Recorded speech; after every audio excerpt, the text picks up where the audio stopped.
Hi friends, present నేను ఇప్పుడు Phuket థాయిలాండ్లో ఉన్నాను. ఇక్కడ Flipkart India's favourite smart phones అని చెప్పి ఒక ఈవెంట్ కండక్ట్ చేస్తుంది. ఈ ఈవెంట్ ఎందుకు కండక్ట్ చేస్తుందంటే ఇండియాలో అమ్ముడుపోయే ప్రతి 3 స్మార్ట్ ఫోన్స్ లో ఒక స్మార్ట్ ఫోన్ ఫ్లిప్కార్ట్ నుంచి అమ్ముడుపోతుంది. సో ఫ్లిప్కార్ట్ కి ఇండియా వైడ్ గా అంత మార్కెట్ ఉంది. సో ఈ మార్కెట్ షేర్ ని సెలబ్రేట్ చేసుకోవడానికి ఫ్లిప్కార్ట్ లో అమ్ముడుపోతున్న కొన్ని బెస్ట్ మొబైల్స్ కి ఈ ఈవెంట్ లో వీళ్ళు అవార్డ్స్ ఇవ్వబోతున్నారు. ఈ అవార్డ్స్ గురించి మనం తర్వాత మాట్లాడుకుందాం. ఫస్ట్ ఇప్పుడు మనం రేపు మే 8వ తారీఖు నుంచి స్టార్ట్ కాబోయే సాసా లేలే సేల్ గురించి మాట్లాడుకుందాం. ఫస్ట్ 8వ తారీఖు ఫ్లిప్కార్ట్ ప్లస్ మెంబర్స్ కి, బ్లాక్ మెంబర్స్ కి ఎర్లీ యాక్సెస్ సేల్ ఉంటుంది. దాని తర్వాత 9వ తారీఖు నుంచి యాక్చువల్ సేల్ మొదలవుతుంది. చాలా కాలం తర్వాత మంచి ఆఫర్స్ వచ్చినాయని చెప్పాలి. ఇప్పుడు ప్రెసెంట్ అసలు మొబైల్ మార్కెటే బాగాలేదు. ఇలాంటి టైంలో ఈ సాసా లేలే సేల్ లో కొన్ని మంచి ఆఫర్స్ ఉన్నాయి. వీటిలో మెయిన్ గా వివో X200T కార్ట్ ఆఫర్స్ అన్ని కలుపుకొని 50,000 రూపాయల లోపు వస్తుంది.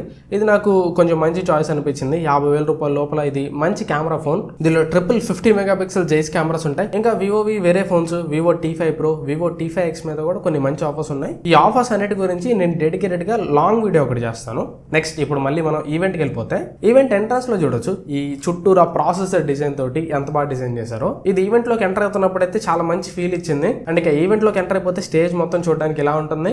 ఇక అవార్డ్స్ లోకి వెళ్ళిపోతే 30,000 to 40,000 మధ్యలో పోర్ట్రేట్స్ కోసం best smart phone award Vivo V60 కి ఇచ్చారు. And best night photography award Vivo X200T కి ఇచ్చారు. అండ్ వివో T4 Ultra కూడా ఫోటోగ్రఫీ సెగ్మెంట్ లో ఒక అవార్డు ఇచ్చారు. ఇలా చాలా ఫోన్స్ కి అవార్డ్స్ ఇచ్చారు. అండ్ ఈవెంట్ అయిపోగానే ఒక స్టాండప్ కామెడీ కూడా ఒకటి పెట్టారు. కాకపోతే ఆ క్లిప్స్ ఏం రికార్డ్ చేయలేదు. అండ్ జాస్మిన్ సన్లాస్ యాక్చువల్లీ ఈవెంట్ కి వెళ్ళేదాకా అసలు ఎవరో కూడా తెలియదు. ఈమెతో ఒక స్టేజ్ పర్ఫార్మెన్స్ వేయించారు. ఇది అయిపోయిన తర్వాత ఈవెంట్ అయిపోయింది. డిన్నర్ అక్కడే అరేంజ్ చేశారు. ఆ రోజు నైట్ థాయిలాండ్ లోనే స్టే చేసి నెక్స్ట్ డే మళ్ళీ ఇండియాకి వచ్చేసారు.